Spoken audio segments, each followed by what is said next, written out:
নমস্কার, আমি doctor Amarjit Chakraborty, consultant brain and spine surgeon, Fortis hospital, Kolkata. আজকে আমরা একটা ব্যাপার নিয়ে আলোচনা করব।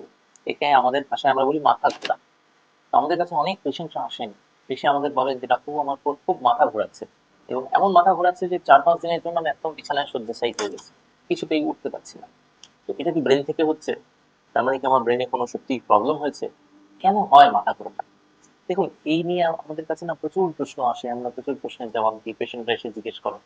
আজকে আপনাদের আমরা একটা জিনিস ক্লিয়ার করে দিই। দেখুন, মূলত তিনটে কারণে মাথা ঘোরে।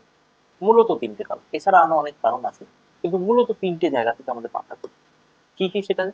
একটা হলো আমাদের কান, যেটাকে আমরা বলি ভেস্টিবুলার সিস্টেম, যেটা নাকি আমাদের ব্যালেন্স মেনটেন করার জন্য খুব ইম্পর্টেন্ট।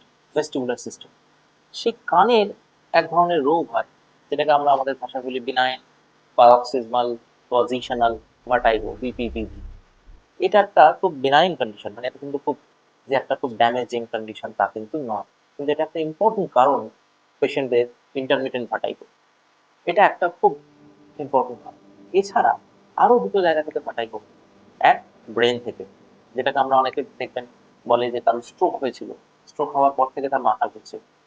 মূলত ব্রেনের যে পিছনের অংশটা, যেটাকে আমরা আমাদের ভাষায় বলি সেরিবেলাম, তো সেই জায়গা থেকে আহ, মাথা ঘোরা কিন্তু রিলেটেড। মানে সেখানে মূলত যেটা হয়, পেশেন্টদের চলাফেরা করতে গিয়ে একটা ইমব্যালেন্স তৈরি হয়। পেশেন্ট যেন ভালো করে চলতে পারছে না, এটাকেই পেশেন্টরা বলে টলে পড়ে যাচ্ছি, মাথাটা যেন ঘুরে যাচ্ছে। দুটো এক নয় থিওরিটিক্যালি, কিন্তু যেন কাছাকাছি। তো সেটা একটা খুব ইম্পর্টেন্ট কারণ, তো সেটাও আমাদের মাথায় রাখতে হবে। এবং আরো একটা জায়গা থেকে খুব কমনলি পেশেন্টদের মাথা ঘুরে বা পেশেন্টরা এরকম ধরনের সিমটমস বলেন, সেটা হলো সার্ভাইকাল স্পাইন, ঘাড়ে। দেখা যায় বয়সের সাথে সাথে যখন সার্ভাইকাল স্পাইনে স্পাইনাল কর্ডের উপর চাপ পড়ে, তখন আমাদের এক ধরনের একটা সিস্টেম থাকে, এই সিস্টেমটা আমাদের ব্যালেন্স মেনটেন করতে সাহায্য করে। ঠিক আছে? সেন্সারি সিস্টেম, এই সিস্টেমের উপর চাপ পড়বে, বিশেষ করে পিছন দিক থাকে, তাহলে পেশেন্টদের ব্যালেন্স মেনটেন করতে গেলে যেন মনে হয় আমি পায়ে দাঁড়িয়ে আছি, কিন্তু মাটিটা ঠিক বুঝতে পারছি না। হাঁটতে গেলে একটা স্ট্রেট লাইনে হাঁটতে পারছি না, যেন নড়ে চড়ে যাচ্ছি। তো এই মূলত তিনটে কারণে আমাদের মাথায়।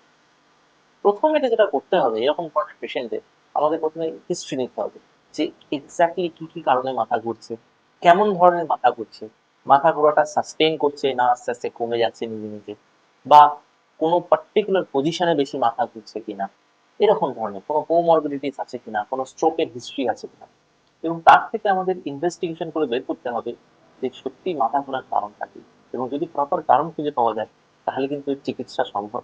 এবং প্রপারলি তারা যদি ফিজিওথেরাপি করে বা কিছু বেসিক মেডিসিন সেগুলো যদি রেগুলার নেয়, তাহলে কিন্তু অনেক পেশেন্টদের ক্ষেত্রে আমরা দেখেছি এটা কমে যায় বা এটা অনেকটা কন্ট্রোলে থাকে।